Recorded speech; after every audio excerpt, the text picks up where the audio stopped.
Hello everyone, this is Meghna Thakur, student of Indian Institute of Legal Studies, and I present to you the legal highlights of this week. The Supreme Court on Tuesday reiterated that sentence of life in imprisonment means rigorous imprisonment and not just simple imprisonment.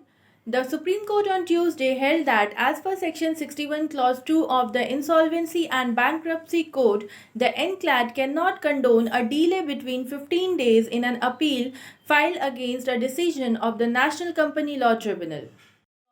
The Mumbai Session Court at Dindosi recently imposed a sentence of 5 years rigorous imprisonment on a man who hurled an iron flute at a judge inside a courtroom. The Supreme Court on Monday held that continued allegations and litigations against spouse amounts to cruelty under Section 13, Clause 1 of the Hindu Marriage Act and would be a good ground for divorce.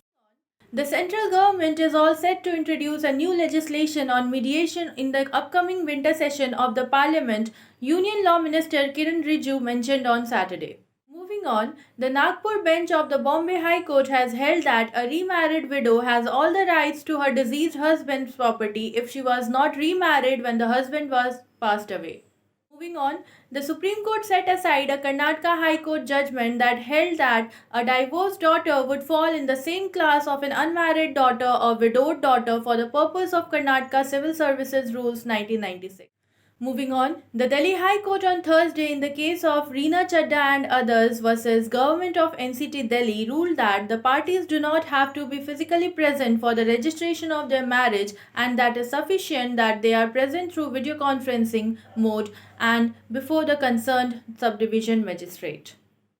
The Allahabad High Court recently in Vipin Kumar vs. State of Uttar Pradesh refused to quash a rape case against a man, stating that the accused putting vermilion on the complainant woman's forehead conveying that his promise or intention to remarry her. Last one for the day. In the case of Nagendra Shah vs. the State of Bihar, the Supreme Court acquitted a murder accused on the ground that when a case is governed by circumstantial evidence, if the claim of the circumstances is not established, the failure of the accused of discharge the burden under Section 106 of the Indian Evidence Act 1872 is not relevant at all.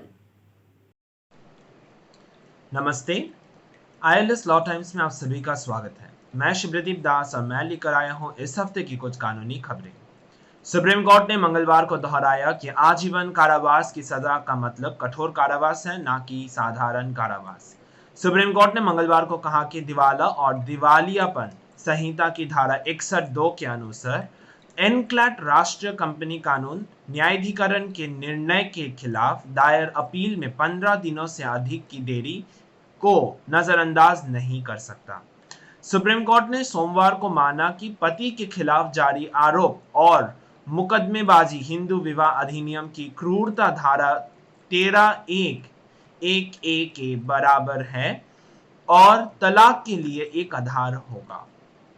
Supreme court ने कर्नाटका उच्च न्यायालय के उस फैसले को दरकिनार कर दिया जिसमें यह माना गया था कि एक तलाकशुदा बेटी कर्नाटक सिविल सर्विसेज नियम 1996 के उद्देश्य से एक अविवाहित या विधवा बेटी की एक ही कक्षा में आएगी।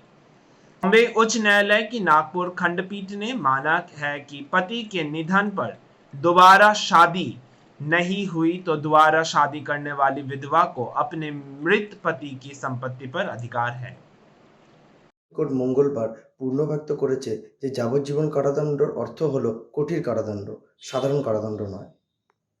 সুপ্রিম কোর্ট এক খুনির আসামিকে এই ভিত্তিতে খালাস দেয় যে মামলা যদি পরিস্থিতিগত প্রমাণ দ্বারা প্রচালিত হয়, যদি সেই পরিস্থিতির শৃঙ্খলা পরিস্থিতি না হয় তাহলে ইন্ডিয়ান এভিডেন্স অ্যাক্টের ধারা 106 অধীনে নেওয়া যাবে না।